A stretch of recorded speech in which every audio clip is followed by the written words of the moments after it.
Labadiena, vartų pultelis. Vėl su jumis ir šiandieną esame parengę apžvalgą.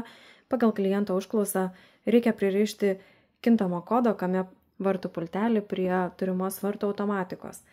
Norėčiau apžvelgti naująjį išleistą kame vartų pultelį, kuris yra naujojo modelio ir yra tinkamas kame kintamo kodo vartų automatikoms.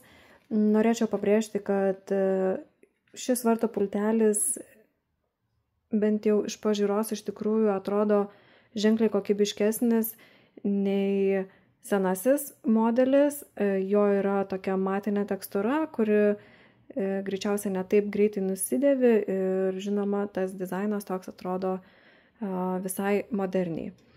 Netgi mūsų turimame seno pultelio pavyzdyje matome, kad korpusas yra šiek tiek sulūžęs, padraskytas, ir tie padraskymai labiau matosi, žinoma, ant blizgančio korpuso. Taigi šį naująjį vartų pultelį galima pririšti prie turimos vartų automatikos distanciniu būdu. Turime štai originalią vartų automatiką ir veikiantį vartų pultelį ir parodysiu, jog iš tikrųjų vartų pultelis veikia, LED lemputės užsidega. Distancinio pririšimo procedūra yra labai paprasta ir reikalauja tiesiog turėti veikiantį pultelį. Tai reiškia, nuspausime ant veikiančio pultelio veikiantį mygtuką, lauksime, kol LEDas pradės degti pastovia šviesa, atleisime mygtuką ir paspausime ant naujojo pultelio 3 sekundėms mygtuką, kurį norime pririšti. Taigi demonstruoju. Spaudžiame.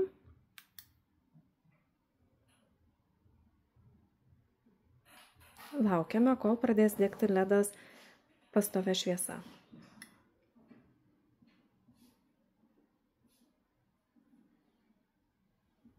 Atleidžiame ir 3 sekundėm.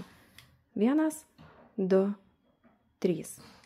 Dabar padėkime pailsėti šiuos abu pultelius ir 15 sekundžių reikėtų palaukti, kol automatika grįž į savo darbinį režimą. Panašu, kad 15 sekundžių jau praėjo, taigi patikrinkime, ar naujas pultelis veikia prie mūsų vartų automatikos.